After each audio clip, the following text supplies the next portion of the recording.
Israel's top public health official has quit in protest at the government's handling of the coronavirus pandemic, as authorities imposed new measures to combat a rise in infections after the country reopened its economy.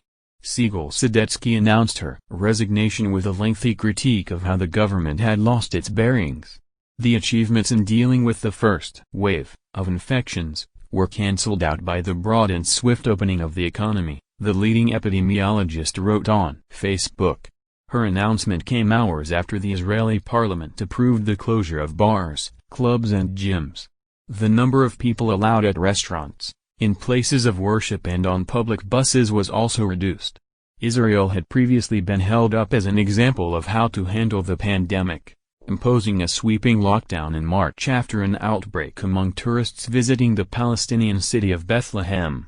At its peak, residents were barred from going beyond 100 meters from their homes unless for essential journeys such as food shopping or a pharmacy visit. While Sadetsky praised initial steps, she argued that the way schools were opened from mid-May had been a misstep. Dozens of schools were subsequently closed and thousands of pupils and teachers ordered to self-isolate as infections spread. Cases continued to rise as Israel gradually eased its lockdown, including the reopening of shops, restaurants and beaches.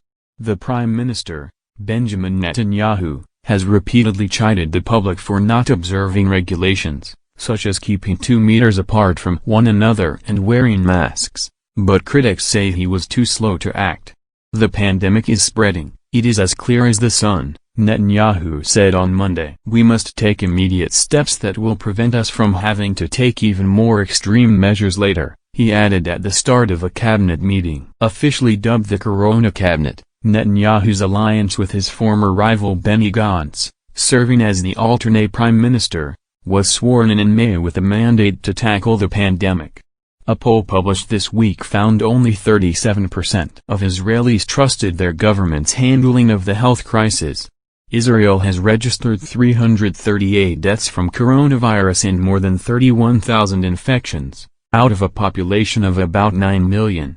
The recent spike in cases, with more than 1,000 people testing positive on Monday, points to local transmission. A ban on visitors imposed in March remains in place, while any residents who have traveled abroad must quarantine for 2 weeks on their return. Coronavirus cases have also risen rapidly in the West Bank, where the borders are controlled by Israel.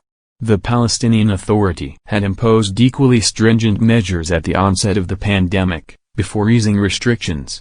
But a rise in cases prompted a 5-day lockdown across the territory, which was extended on Friday for a further 5 days. More than 4,500 coronavirus cases have been recorded in the West Bank, with at least 17 deaths among a Palestinian population of more than 3 million. Authorities have so far avoided an outbreak of coronavirus in Gaza, which has been under an Israeli blockade since 2007 and has a severely weakened health system.